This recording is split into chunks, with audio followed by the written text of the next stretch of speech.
6 de junho de 1944, Praia de Omaha. Você viu os filmes, as rampas caindo, soldados se derramando na areia sob fogo de metralhadora. Mas aqui está o que Hollywood nunca te mostra: a espera. Milhares de homens amontoados em caixas de aço, circulando no mar por horas, vomitando de enjoo, observando o relógio correr enquanto artilheiros alemães miravam em padrões previsíveis. Esse pesadelo não era para acontecer. E só não se tornou uma catástrofe completa porque um teimoso construtor de barcos de Nova Orleans tinha resolvido um problema que todo o exército dos Estados Unidos dizia ser insolúvel. Vamos voltar a 1941. Os militares americanos estão encarando um problema de matemática aterrorizante. Eles precisam desembarcar 150 mil soldados em praias hostis defendidas pela costa mais fortificada da história humana. Os métodos de desembarque atuais são desastres absolutos. Os britânicos aprenderam isso da maneira mais difícil em Galípoli em 1915. Soldados remando em barcos de madeira eram massacrados antes de tocarem a areia. Na Segunda Guerra Mundial, a maioria das marinhas usava a mesma abordagem básica. Navios grandes ancoravam no mar, baixavam barcos menores por turcos. Esses barcos remavam ou motorizavam até a praia. Soldados escalavam as laterais para dentro da água, até o peito, enquanto carregavam pacotes de 60 libras. Os problemas se multiplicavam como coelhos. Primeiro, a física. Um soldado escalando a borda, enquanto as ondas batem o barco contra a costa, tem talvez 40% de chance de não quebrar um tornozelo. Segundo, a exposição. Você é um alvo fácil por 30 segundos silhuetado contra o céu. Terceiro, a velocidade. Descarregar uma companhia, cerca de 120 homens, levava de 45 minutos a 2 horas, dependendo das condições de surf. Quarto, e este é o ponto crucial, você não pode trazer veículos, jipes, artilharia, tanques, as armas que realmente vencem batalhas. Eles ficam no navio porque não há como tirá-los de um barco para 3 pés de água. Os britânicos tinham uma solução: navios de desembarque especializados com portas na proa. Mas estes eram navios enormes que tinham que encalhar. Uma vez encalhados, ficavam presos por horas, alvos vulneráveis e imóveis. Os japoneses experimentaram sua classe de embarcações de desembarque Daihatsu, mas estas ainda exigiam que os soldados pulassem pelas laterais. Essencialmente, toda a marinha do mundo estava tentando resolver a mesma equação. Como você transforma um barco em uma ponte? Agora, é aqui que fica interessante. Em setembro de 1941, o Corpo de Fuzileiros Navais dos Estados Unidos publicou um requisito técnico que parecia ficção científica. Eles queriam um barco que pudesse carregar 36 soldados com equipamento de combate, atingir uma praia em velocidade máxima, despejar esses soldados em areia seca em menos de 10 segundos, depois dar ré para sair da praia e retornar para outra carga, tudo em menos de 15 minutos de viagem de ida e volta. O detalhe extra: precisava de um calado raso o suficiente para passar por recifes de coral, mas estável o suficiente para sobreviver a travessias em mar aberto.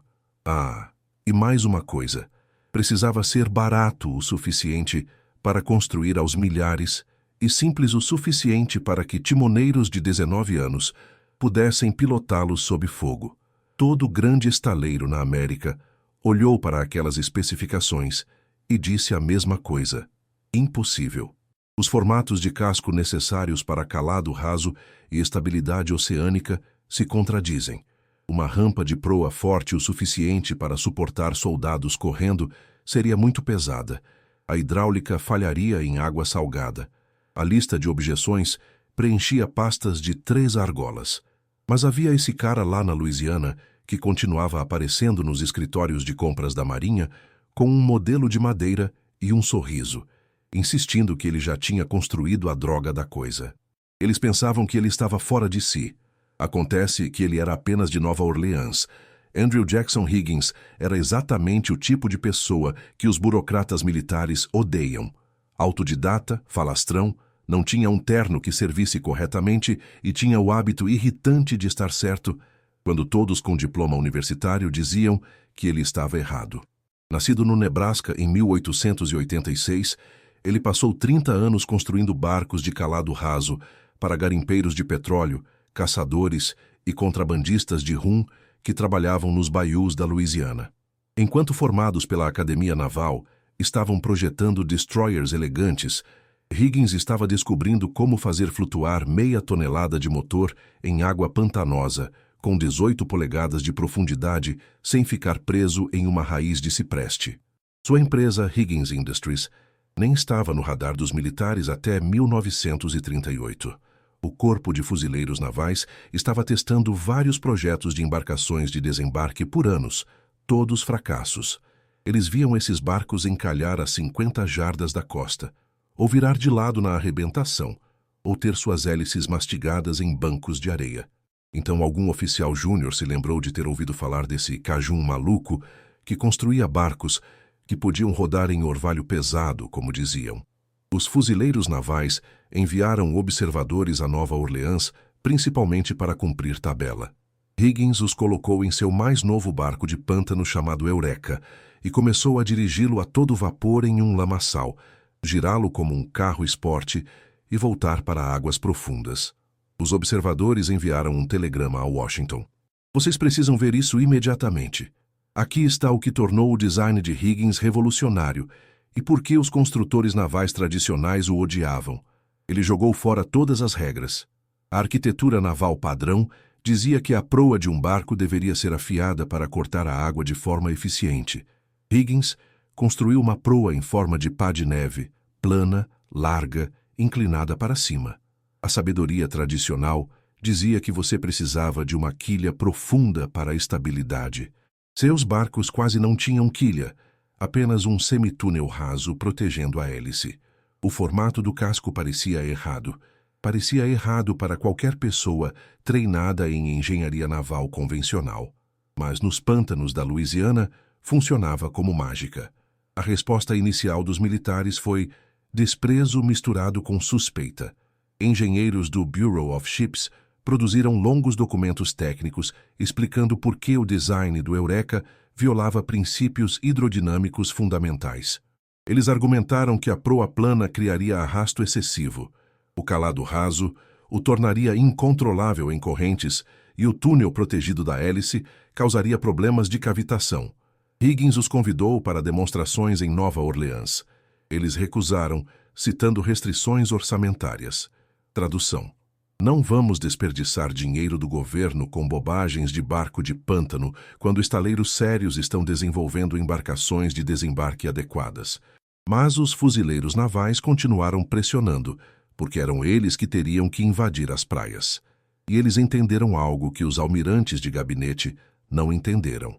Em abril de 1941, a Marinha finalmente concordou com testes competitivos em Norfolk, Virgínia.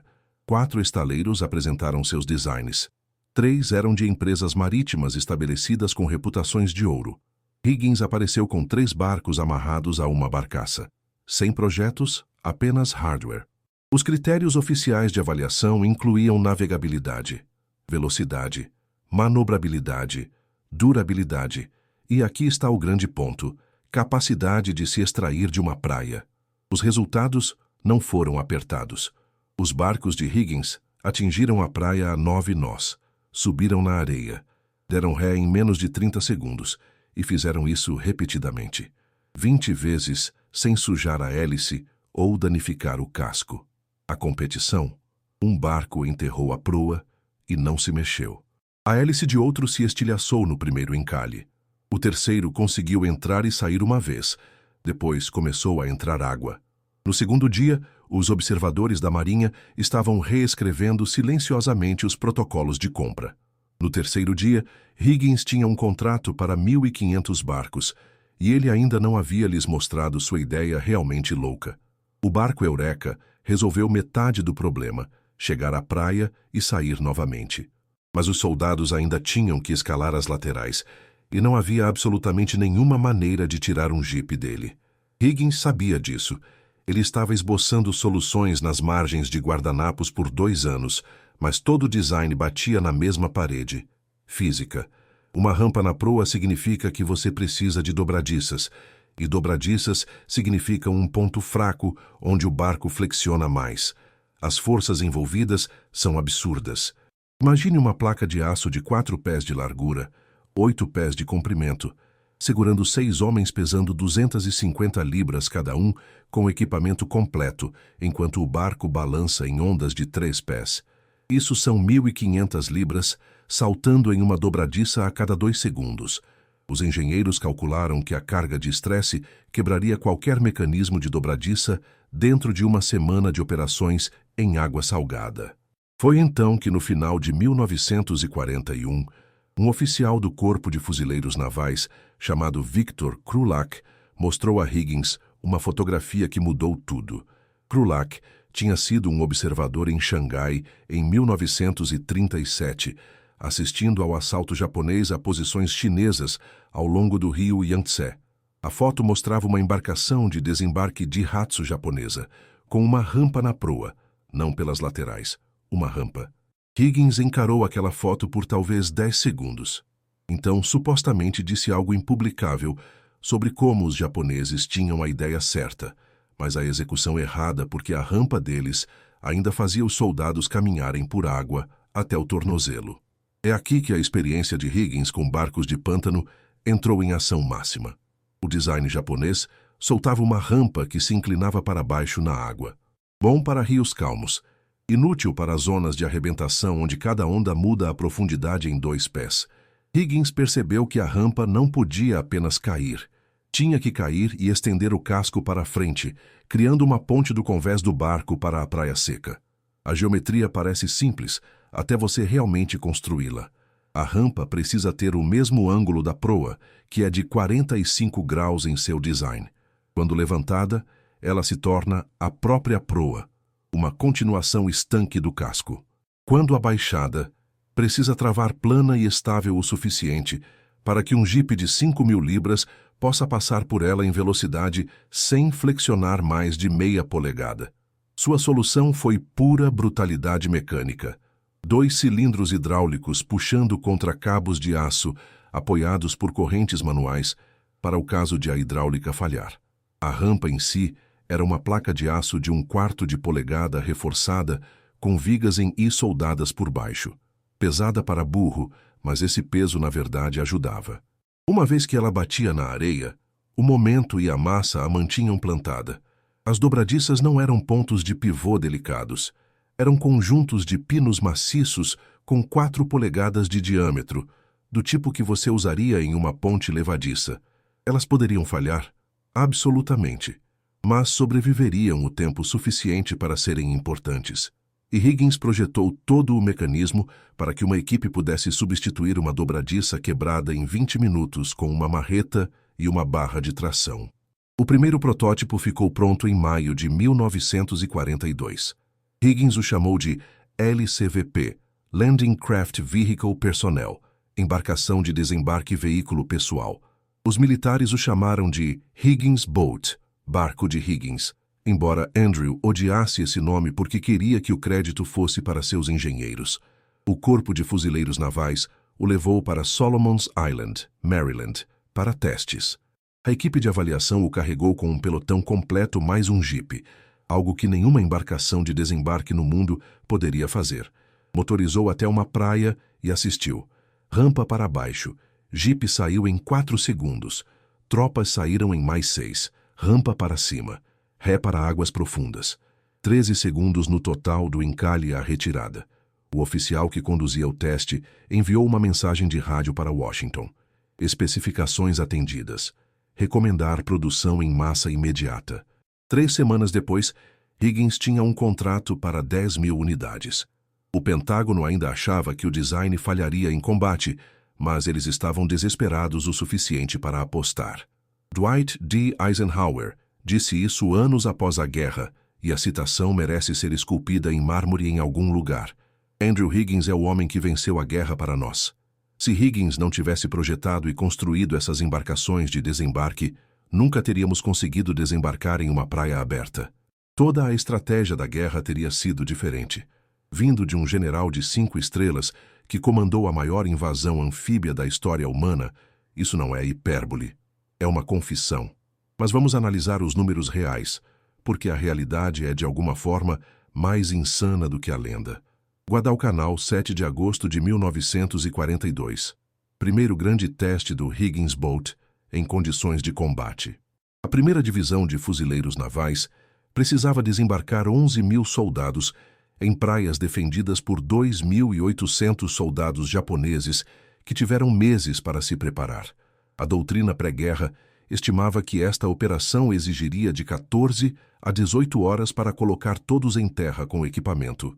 O cronograma real, 4 horas e 17 minutos desde o primeiro barco atingindo a areia até a última companhia de fuzileiros se entrincheirando. Oficiais de logística dos fuzileiros navais pensaram que seus cronômetros estavam quebrados. Eles enviaram uma mensagem de rádio para os transportes no mar. Confirmem a contagem de tropas. Isto não pode estar certo. Os transportes confirmaram. Cada homem contabilizado. Mais 73 veículos que a doutrina dizia não poderem ser desembarcados no primeiro dia. Aqui está a mágica mecânica que tornou isso possível.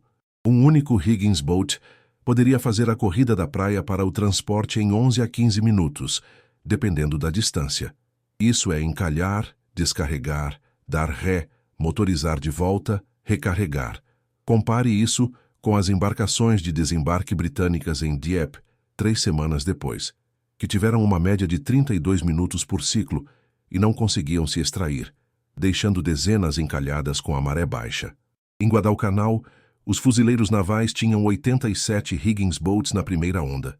Matemática simples, 87 barcos vezes 4 viagens por hora é igual a 348 cargas de barco entregues a cada 60 minutos. Cada barco carregava 36 homens ou um veículo com tripulação. Faça essa aritmética e você obtém mais de 12.000 movimentos equivalentes de pessoal por hora. O gargalo não eram os barcos, era a rapidez com que você podia carregá-los do lado do navio. Tarawa, novembro de 1943. É aqui que a afirmação de 3 minutos é testada em condições de pesadelo. Os gráficos hidrográficos da Marinha estavam errados. A maré estava 18 polegadas mais baixa do que o previsto, e um recife de coral se estendia por 500 jardas da costa. Navios de desembarque maiores encalharam e não conseguiam se mover.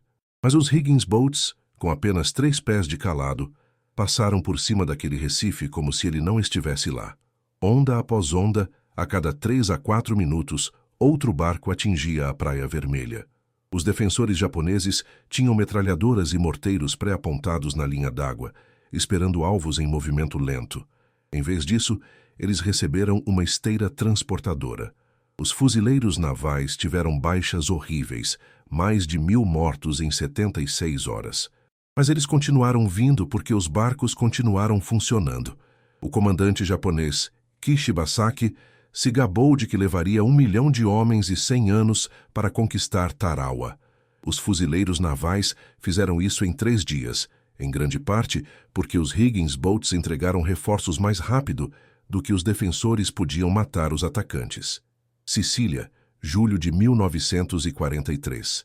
A Operação Husky envolveu 2.590 embarcações de desembarque de todos os tipos, atingindo 26 praias simultaneamente.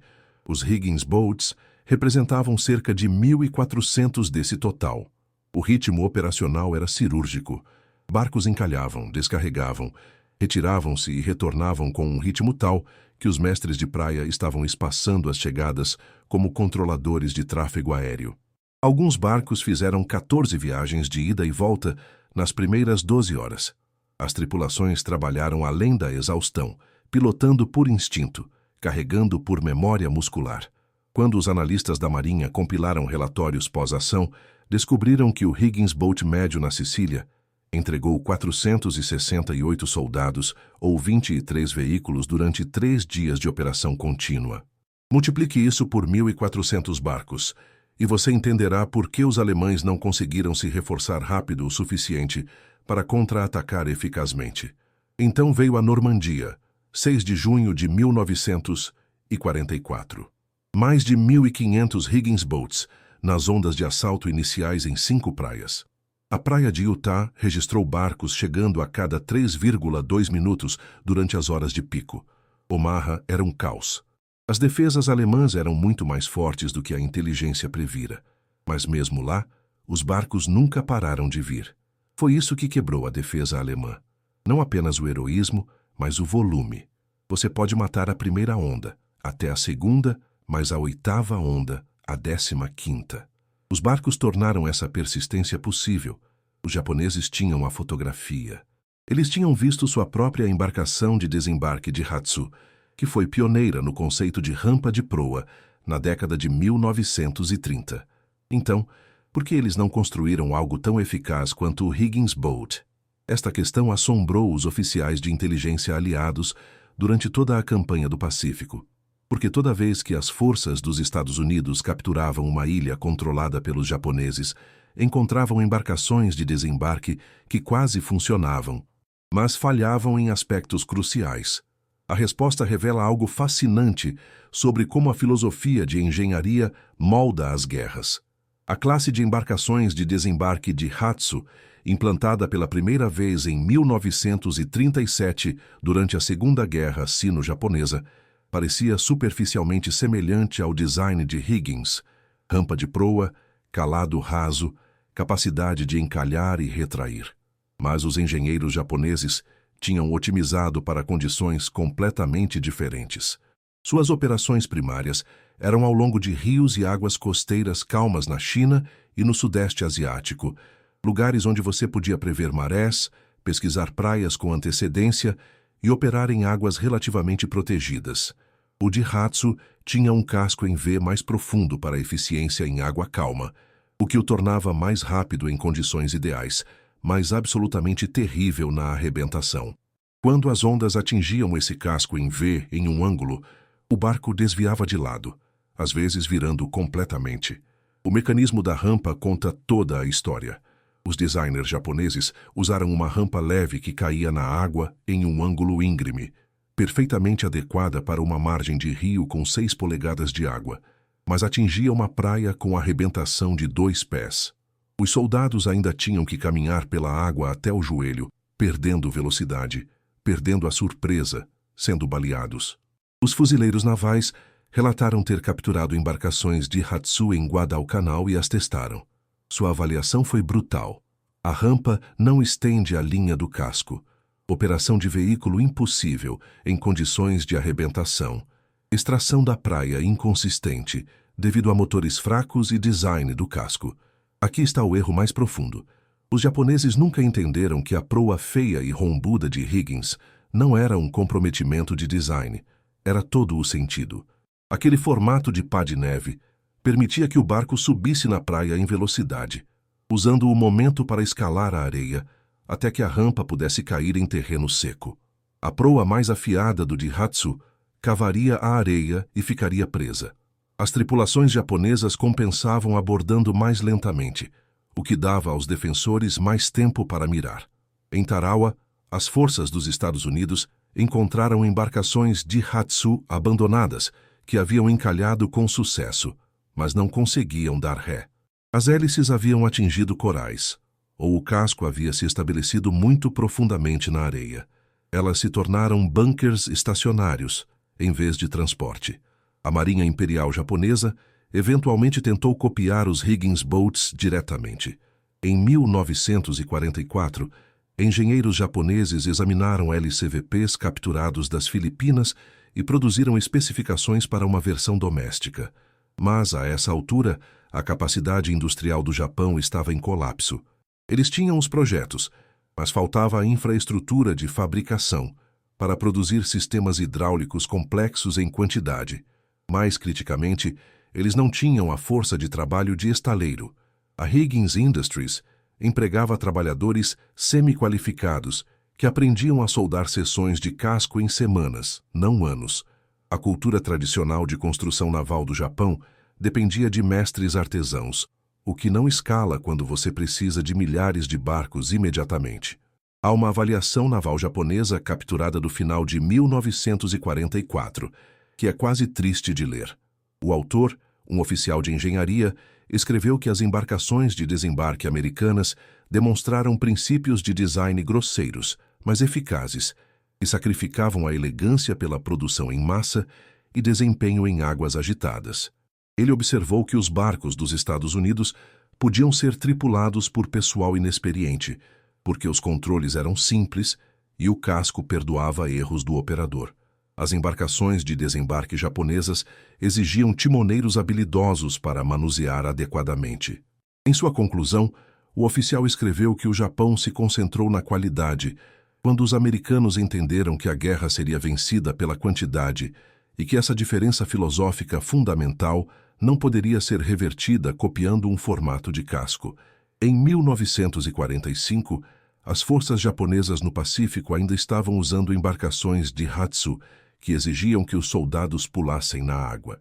Enquanto todo o assalto anfíbio dos Estados Unidos havia se tornado um exemplo de livro didático de eficiência mecanizada, os japoneses inventaram a rampa de proa, mas nunca perceberam todo o seu potencial.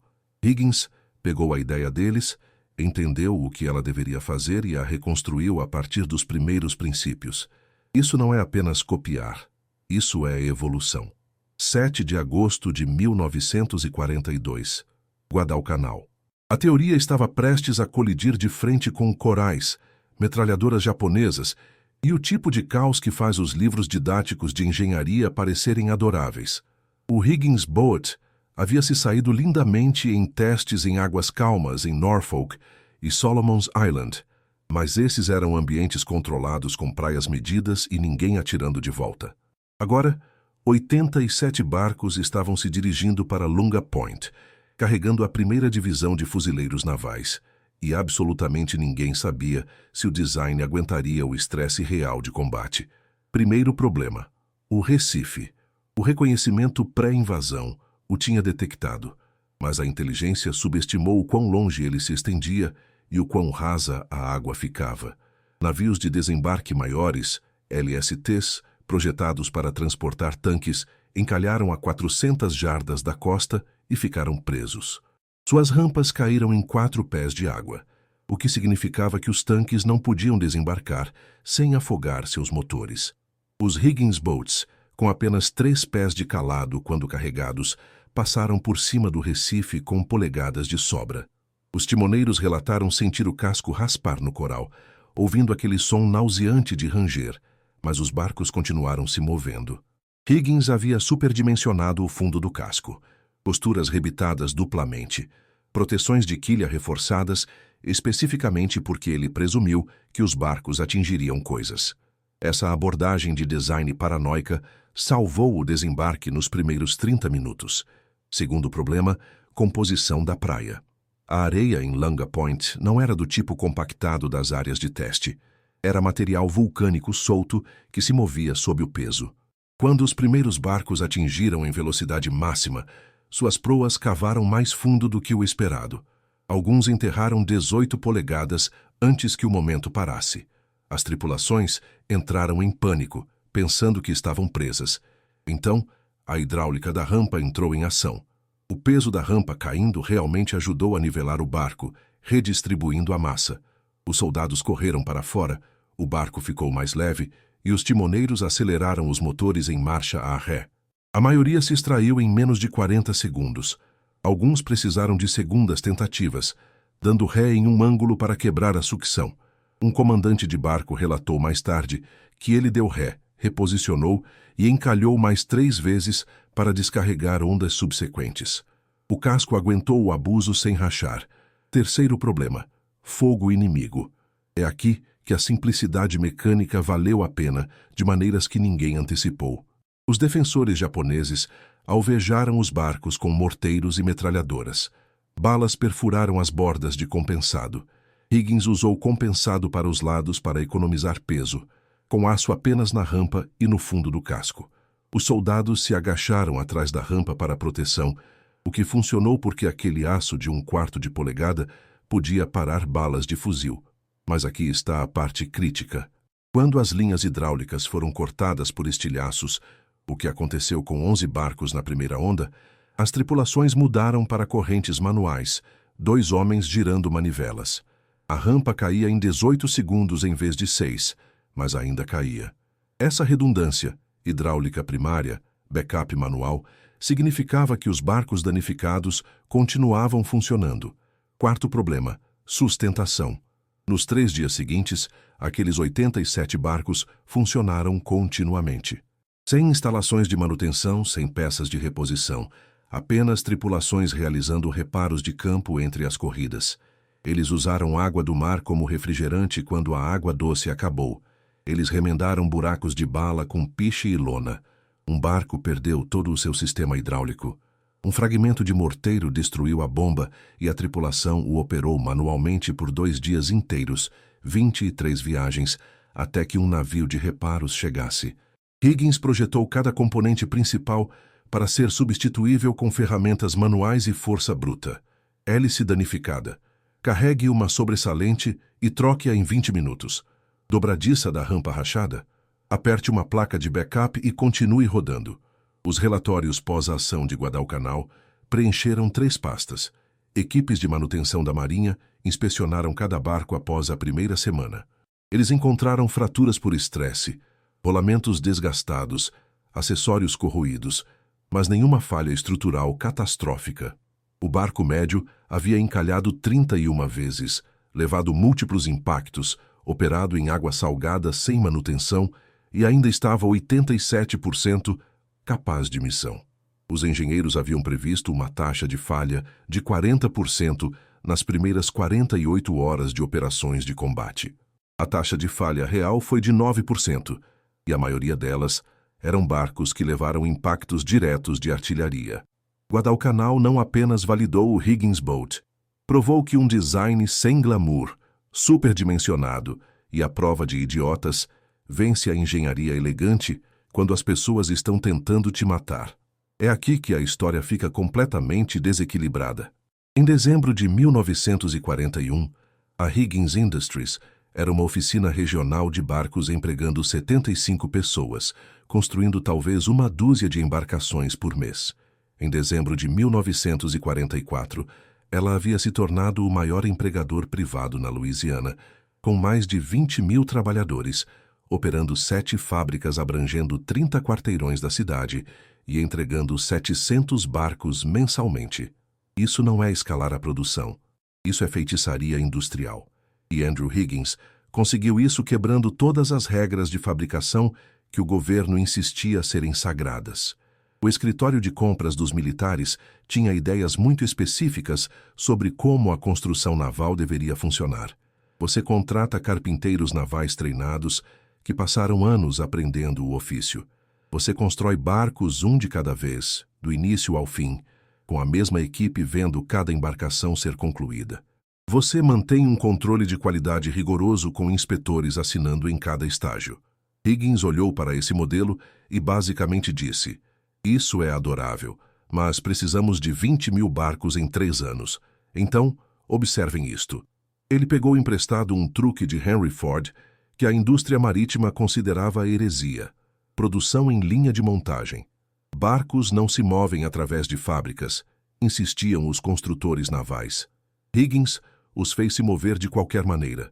Ele dividiu a construção do LCVP em 14 subconjuntos principais. A Estação 1 fabricava a rampa de proa e a hidráulica. A Estação 2 construía as seções do casco. A Estação 3 lidava com motores e sistemas de transmissão. Os trabalhadores se especializaram em uma tarefa, soldando uma costura específica, rebitando uma junta particular, ligando um sistema elétrico. Um garoto da zona rural da Louisiana, que nunca tinha visto o oceano, podia aprender a soldar uma costura de casco perfeita em 2 semanas. Os tradicionalistas gritaram que isso produziria barcos inferiores. A resposta de Higgins foi convidar inspetores da Marinha para testar barcos aleatórios da linha. A taxa de falha foi de 2,1%, melhor do que estaleiros tradicionais que produziam embarcações únicas com mestres artesãos. A própria força de trabalho se tornou revolucionária. Higgins contratou qualquer pessoa que pudesse segurar ferramentas. Mulheres, trabalhadores negros, homens idosos com idade superior à de recrutamento, até mesmo adolescentes em férias de verão. Na Nova Orleans da década de 1940, isso era radical. A empresa integrou suas fábricas anos antes que os militares integrassem suas unidades. Trabalhadores negros e brancos compartilhavam as mesmas linhas de montagem, comiam nas mesmas cafeterias, usavam os mesmos banheiros. O raciocínio de Higgins era puro pragmatismo. Não me importo se eles são roxos com bolinhas rosas, eles conseguem soldar. Mas o impacto social foi profundo. Em 1943, 18% de sua força de trabalho era negra e 40% era mulher. Rosie the Riveter não era apenas um cartaz em Nova Orleans. Ela estava construindo os barcos que venceriam a guerra. O ritmo de produção era implacável. Em junho de 1944, o mês do dia D, a Higgins Industries entregou 737 embarcações de desembarque. Isso são 24 barcos por dia. Um barco a cada 60 minutos, trabalhando em 3 turnos 24 horas por dia. As fábricas nunca paravam. Arcos de soldagem iluminavam o céu noturno como uma tempestade contínua de raios. Os trabalhadores registravam 60 horas semanais como padrão, com 80 horas semanais comuns antes das grandes invasões. A empresa pagava salários premium, $1,20 por hora, quando a média nacional era de 65 cents, porque Higgins entendia que trabalhadores esgotados e falidos constroem barcos ruins. Trabalhadores bem pagos e motivados podiam manter a qualidade enquanto atingiam cotas insanas. Matérias-primas se tornaram o gargalo, não a mão de obra. Um único LCVP exigia 1,2 toneladas de chapa de aço, 80 pés de linha hidráulica, 340 rebites, 15 galões de tinta naval e um motor diesel Grey Marine, de 225 cavalos de potência. Multiplique isso por 700 barcos mensalmente, e você precisa de 840 toneladas de aço, 56 mil pés de hidráulica, 238 mil rebites todos os meses no prazo, sem exceções. Higgins estabeleceu relações diretas com siderúrgicas em Pittsburgh, fábricas de borracha em Akron, fabricantes de motores em Detroit. Ele contornou a logística militar inteiramente quando os oficiais de compras se moviam muito lentamente, às vezes comprando materiais no mercado privado a um custo mais alto apenas para manter os cronogramas de entrega. O Pentágono odiava essa abordagem cowboy, até que perceberam que os barcos continuavam aparecendo exatamente quando prometido. No final da guerra, a Higgins Industries havia produzido 20.094 barcos, não apenas LCVPs, mas também LCMS maiores, barcos PT e embarcações especializadas. Isso é mais do que todos os outros fabricantes de barcos americanos combinados. A empresa foi responsável por 92% da frota de embarcações de desembarque da Marinha. Quando o Japão se rendeu em agosto de 1945, Higgins tinha pedidos para 12.000 barcos adicionais que foram instantaneamente cancelados. Em 6 meses, a força de trabalho caiu de 20.000 para 800. O império desabou tão rápido quanto havia se erguido, mas aqueles 20.000 barcos já haviam reescrito a história militar.